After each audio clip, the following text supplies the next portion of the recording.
quoi de mieux que débuter la saison aller sur la route? Bienvenue à Chaude-Boucan.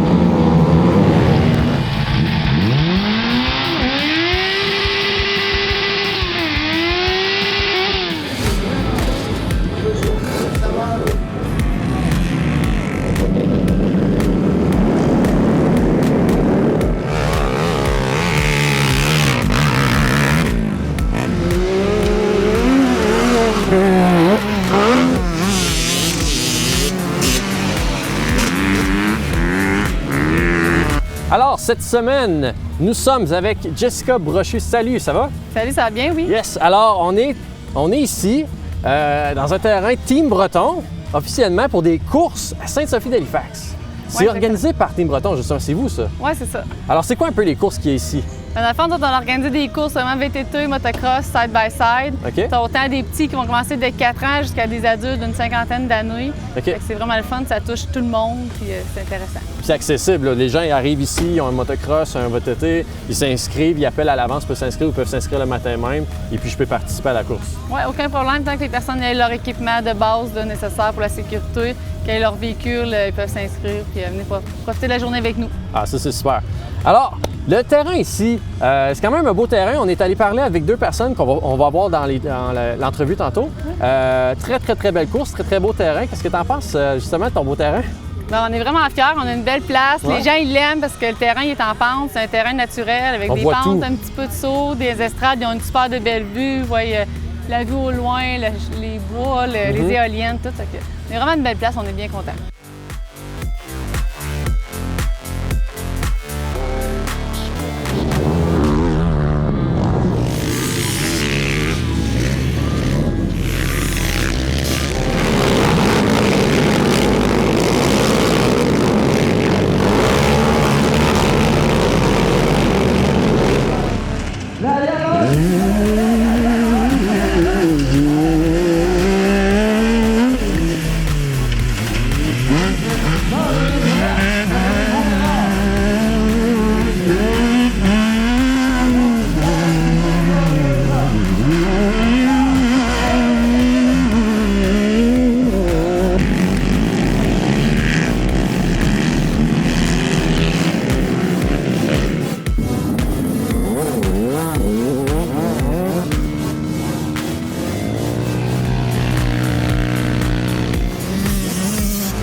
Alors, on est avec Michel. Michel est un participant en VTT, c'est ça? Exact, oui.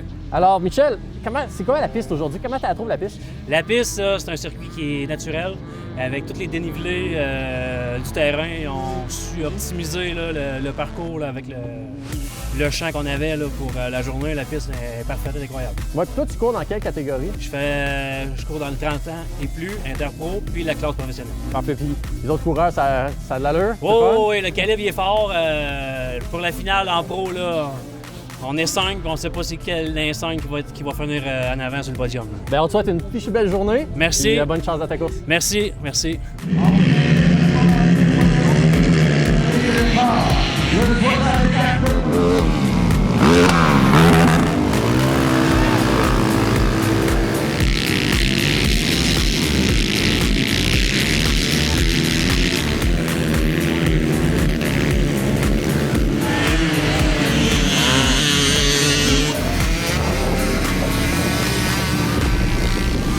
Alors maintenant, on est avec India. Salut India, ça va? Ça va, toi? Oui, ça va. Donc toi, tu cours quelle catégorie? Je fais femme pro et intermédiaire avec les gars. OK, puis tu viens quand même relativement de loin, hein? Ouais, la Beauce. Là-bas, c'est bon. Donc, comment tu trouves ta journée là? Ben, il fait super beau, ça roule super bien. Je suis satisfaite de mes performances. Ouais, t'as beaucoup de plaisir à date? Ouais. Good. Hey, écoute, on te souhaite une belle journée. On Merci. espère que tu vas avoir bien du fun. Merci.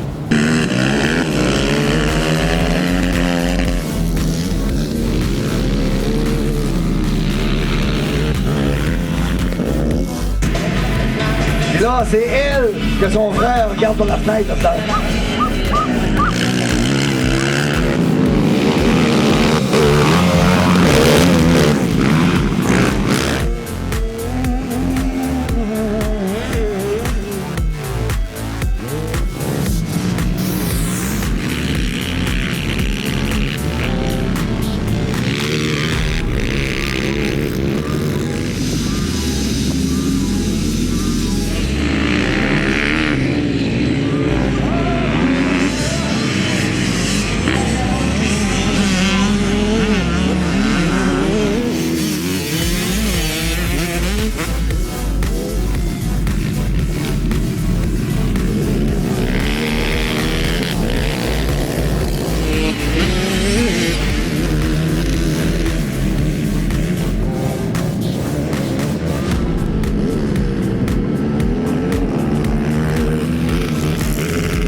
Alors, l'événement d'aujourd'hui, c'est la deuxième course d'un groupe de courses, dans le fond. Peux-tu m'en parler un peu? Oui, mais dans le fond, on a décidé, nous, d'organiser des courses là, avec l'aide de Jean-Marc Benoît. Nous, on faisait la course ici toute seule, moi et mon conjoint. Puis après ça, on en fait les autres avec Jean-Marc Benoît.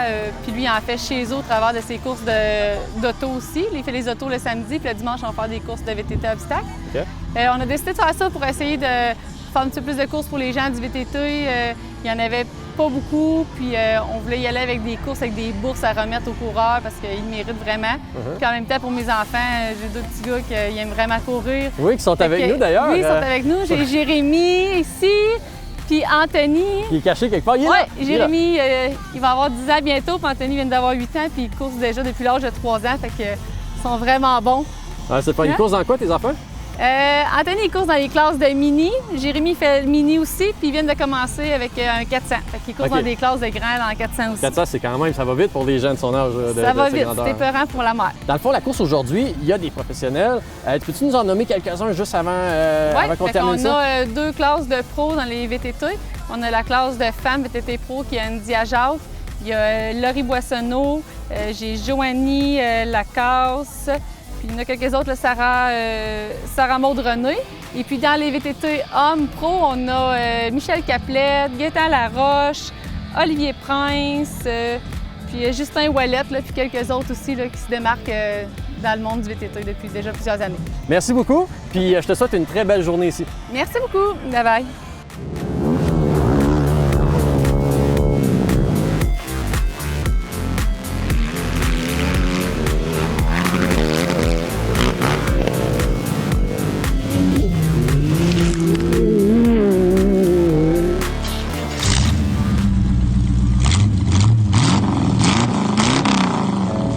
Donc, à la capsule Bonneville 58 aujourd'hui, chez MaxiPro, pourquoi je fais de la moto? Pourquoi je m'embarquerais dans faire de la moto? Parce que c'est le fun. Parce que c'est le fun, mais parce que c'est le fun de faire un wheelie? Ben non. Parce que c'est le fun d'aller à 200 km/h en troisième vitesse? Non, non. C'est pas les bonnes. Il faut avoir des bonnes raisons pour faire de la moto. Il faut avoir des bonnes raisons pour s'inscrire et dire je vais commencer. Pas juste parce que Colin, que ça a l'air excitant. Exactement. Avec la montée du prix de l'essence, je suis convaincu qu'il va y avoir des nouveaux clients qui vont dire le prix de l'essence coûte extrêmement cher à ce temps-ci. Donc, je veux économiser. Je vais m'acheter une petite moto, point A, point B, économie. Et souvent, ces gens-là vont développer une passion, vont changer de modèle ou gardent leur petit modèle, mais ça ne sera pas uniquement pour faire des trajets maison, travail, etc. Mais il faut faire quand même attention, c'est ça. Quand tu choisis comme un mode de transport ta moto, tu ne peux pas y aller sur un coup de tête. C'est vraiment, il faut que tu y ailles parce que c'est de la plaisance. Il faut se rappeler, c'est un véhicule de transport routier de plaisance. Ce n'est pas une machine de course. Et voilà. T'achètes pas une moto pour faire de la course. Exact. Ben, tu peux, mais tu vas aller sur une piste. C'est ça. Exactement. C'est ça. Mais sur notre réseau routier, c'est vraiment, de un, respecter les autres. Oui. OK? C'est pas parce que, de un, t'es plus vulnérable, t'es tout petit, t'es sur deux roues, t'es moins visible. Donc, faut que tu prennes conscience de ton environnement tout en ayant le sentiment de liberté. Mais souvent, je vois du monde, j'entends du monde, moi, je pense à rien en moto. OK, ça fait décrocher, puis c'est la liberté, mais il faut quand même rester à l'affût de tout ce qui se passe autour de nous. Puis même si on est seul sur la route, ben il peut y avoir des animaux, le pavé peut changer, donc c'est important de se mettre ça en tête. Ouais, parfait. Merci, Francis. Ça fait plaisir.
Écoutez, ici à la télévision communautaire, mon implication à TV-CBF date, de 36 ans. À part notre travail, on fait toutes sortes de choses qu'on fait pour notre plaisir. Alors pourquoi pas, si on peut en faire quelques-unes qui ont une utilité. Et en même temps, c'est une façon de redonner à la communauté. Mon nom est André Pelchat et je suis bénévole.